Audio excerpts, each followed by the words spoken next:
রাতের আধারে শহরে আবারও উশৃঙ্খলতার ঘটনা ঘটেছে। রাজধানীর কর্নেল চৌমুহনী এলাকায় দাঁড়িয়ে থাকা একটি গাড়িতে ধাক্কা দেওয়াকে কেন্দ্র করে উত্তেজনা ছড়িয়ে পড়ে।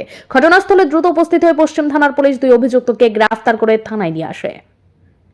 তারা দুজনে হেভি পরিমাণে ড্রিঙ্ক করে মদ খাইতেছে, ড্রিঙ্কস করে সব পুরো গাড়ির ভিতরে সামনে মেরে দিচ্ছে। তার মানে কি আপনি থামানো গাড়ি? আমার থামানো গাড়ি, এখানে থামানো গাড়ি। যারা যাদের সঙ্গে অ্যাক্সিডেন্ট হয়েছে তাদের কি আপনি চিনেন? না, আমরা চিনি না। তারা উল্টা আরো অন্য কি উল্টা পাল্টা কথা বলছে, দেখা দিব পার্টির করতেছে, পার্টির থেকে দেখা দিব এই করব সেই করব।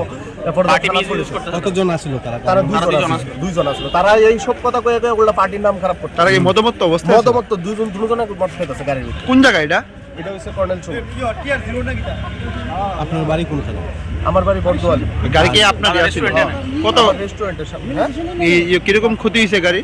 গাড়ি তো পিছনে পুরো সাইড, সামনে দরজাটা একদম এক সাইড পুরো শেষ, পিছনে পুরো সব কিছু চেঞ্জ করতে, ইভেন চেঞ্জ করতে হবে। তাই কইছি তোমার প্রবলেম হলে তুমি এটা ঠিক করে দাও। তাই চেঞ্জও করতো না, কোনো কিছু না, তাই কিচ্ছু করতো না। তাই উল্টা পার্টির ফুলা ফাইন হয়ে সেই দেখা দিবে। যাদের সঙ্গে ঘটনা হয়েছে তাদের বাড়ি কোনখানে জানা গেছে? এটা কোনো কিছু না। তারা কই থেকে আসছে, তারা খুব সম্ভবত ইহানের না বাইরের হইতে পারে, কারণ কি তার কথাবার্তা যেটা বলতেছে নোয়াখালীর কথাবার্তা। আপনার বাড়ি কোনখানে? আমার বাড়ি বর্দোয়ালি। চৌধুরী। আপনার নাম? সুশান্ত মালাকা। কতক্ষণ আগে আইছে ঘটনাটা? এই 10-15 মিনিট। বরতোয়ালি এলাকার যুবক সুশান্ত পাল জানান, তার গাড়ি থামিয়ে রাস্তার পাশে দাঁড়িয়েছিলেন। সেই সময় একটি গাড়ি দ্রুত গতিতে এসে তার গাড়িকে সজোরে ধাক্কা মারে। ধাক্কায় গাড়িটির ব্যাপক ক্ষতি হয়। সুশান্তের অভিযোগ, যারা গাড়িতে ধাক্কা দিয়েছে তারা মদ্যপ অবস্থায় ছিল, তাদের সঙ্গে কোনো কথাই বলা যাচ্ছিল না, উল্টো তারা বিবাদে জড়িয়ে পড়ে। খবর পেয়ে পশ্চিম থানার পুলিশ ঘটনাস্থলে ছুটে আসে এবং দুই অভিযুক্তকে আটক করে থানায় নিয়ে যায়। পুলিশের প্রাথমিক তদন্তে জানা গিয়েছে অভিযুক্তরা মদ্যপ অবস্থায় ছিল। এই ঘটনার পর আবারও শহরবাসী নিরাপত্তা নিয়ে প্রশ্ন উঠেছে।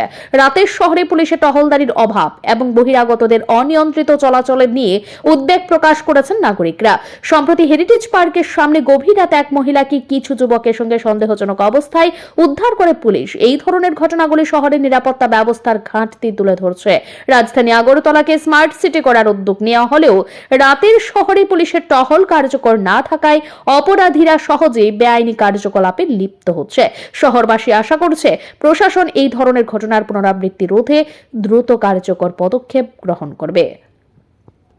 ব্যুরো রিপোর্ট, ঋদ্ধি নেটওয়ার্ক।